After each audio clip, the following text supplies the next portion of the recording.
Now, there was a question 2 weeks ago that I said we're going to put on hold for 2 weeks. And so I want to come back to the question.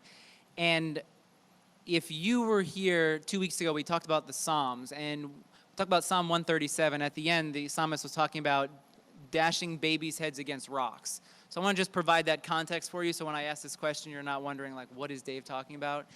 And the question that was asked as a follow-up to our Psalms conversation was, what do you do when you can't get past the wanting to dash babies' heads against rocks?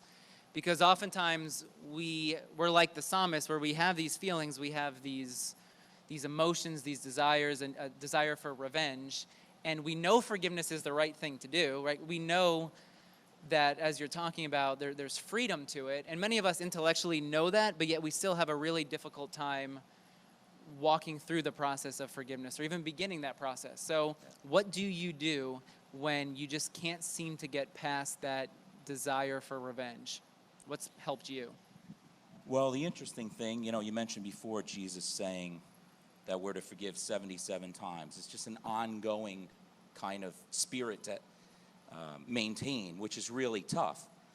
For me, what happened was I got to a place in my life I couldn't move forward. I don't know if any of you have ever experienced that, but you just can't move forward. Your life is going okay, your job is okay, your family, your relationships, your friends, everything seems to be okay. You feel like you're in good health, you have your schedule that you follow, whatever, but just you can't seem to move forward. And I got to a place where it was like, it was time. It was time because the pain that I was living with of not forgiving began to become greater than the pain that I was experiencing from the situations that happened. And, when you and I first talked about this, or when we mentioned this, I kind of laughed, actually, talking about dashing babies' heads against rocks. And I was like, wait, what? Who would even think of doing that? But the reality is that when we don't forgive and the unforgiveness builds up and it turns to bitterness and anger and hatred, and it just seeds out of every pore of our body, the next thing is to think of things like this. Maybe not babies, but maybe that person who hurt us, or that situation that happened, whatever it was. So I think for me, the thing that eventually stopped me in my tracks was that pain.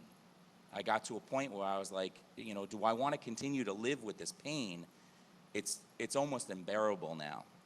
And it took a while. It was this thing that was with me. It was either on my shoulder, I had this chip on my shoulder, as I mentioned before, or like, if you're going to walk a dog, like you'd have a chain and a collar around the dog. It was almost like if it wasn't right on my shoulder, I had it on a chain a little bit farther away. But it was always with me. Didn't matter where I went. And when that pain got to be greater, that's when I began to have to make a move. And I just couldn't hold it anymore.